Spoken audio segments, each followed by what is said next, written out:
ध्वनि विस्तृत अध्याय।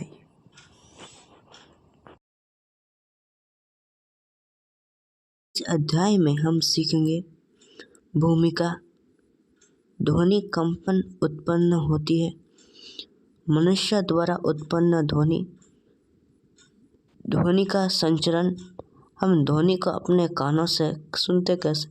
ध्वनि का आयाम, आवर्तकाल तथा आवृत्ति, परिभाषा, प्रबलता तथा तारिता, शोर तथा संगीत, ध्वनि प्रदूषण, पाठ का पुनर्कथन अंत में हम करेंगे।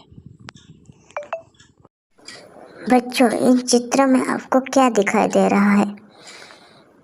आपने दैनिक जीवन में विभिन्न प्रकार के आवाज़ों को सुनते हैं। अब इनके कुछ उदाहरण आपको नीचे दिए गए हैं, जैसे तबला। ध्वनि कंपन द्वारा उत्पन्न होता है। ध्वनि एक प्रकार का कंपन या विक्षोभ है, किसी ठोस, द्रव या गैस से संचरित होती ध्वनि कंपित वस्तु द्वारा उत्पन्न होता है। द्वारा उत्पन्न ध्वनि। मनुष्य में उत्पन्न ध्वनि वाक्य उत्पन्न से होता है। अपनी उंगलियों को कंठ पर रखिए। कंठ पर कठोर उभार को खुरचिए, जो निगलते समय चलता हुआ प्रतीत होता है। यह श्वसन नली के ऊपरी सिरे पर होता है। इसे ध्वनि वक्ष या वाक्य तंतु कहते हैं। वाक्य तंतु ऊतकों से बने दो परत होते हैं, जिन्हें वाक्य तंतु कहते हैं। ध्वनि वाक्य तंतु के बीच एक पतली झिरी से बनी होती है, जिसे वायु निकलती है। फेफड़े बलपूर्वक वायु को झिरी से बाहर निकलते हैं तो वाक्य तंतु कंपित होते हैं। वाक्य तंतु के कंपन से ध्वनि उत्पन्न होती है। वाक्य तंतु तने एवं ढीले स्थिति में अलग अलग ध्वनि उत्पन्न करते हैं।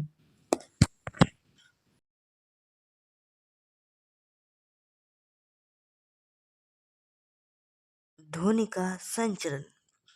ध्वनि का संचरण ठोस, द्रव एवं गैस में होता है। ध्वनि का वायु में संचरण होता है।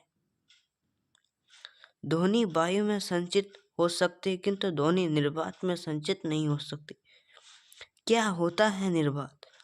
जहाँ पर वायु नहीं होती उन्हें हम लोग निर्वात कहते हैं। ध्वनि निर्वात में संचरित नहीं होती है।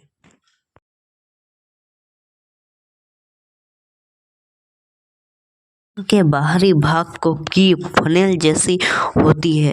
जब ध्वनि किसी ध्वनि स्रोत से आपके कान में प्रवेश करती है तो यह एक नालिका से गुजरती है। नालिका के एक सिरे पर एक पतली झिल्ली मजबूती से तनित होती है। इन तनित झिल्ली को कर्णपटल या ड्रम भी कहते हैं।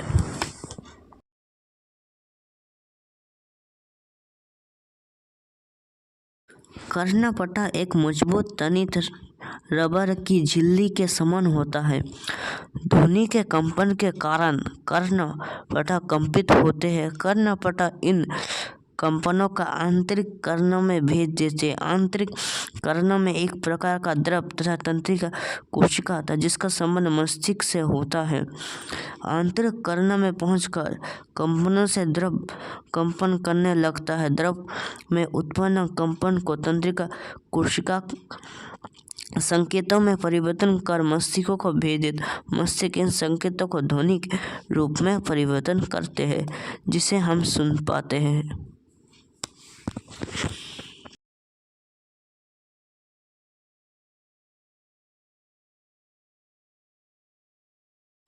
आप जानते हैं कि किसी वस्तु के द्वारा बिना परिवर्तन किए उसकी सतह पर एक ही पथ पर एक निश्चित बिंदु के आगे पीछे ऊपर नीचे बार बार गति करना कंपन कहलाता है। यह दोलन गति का एक उदाहरण है।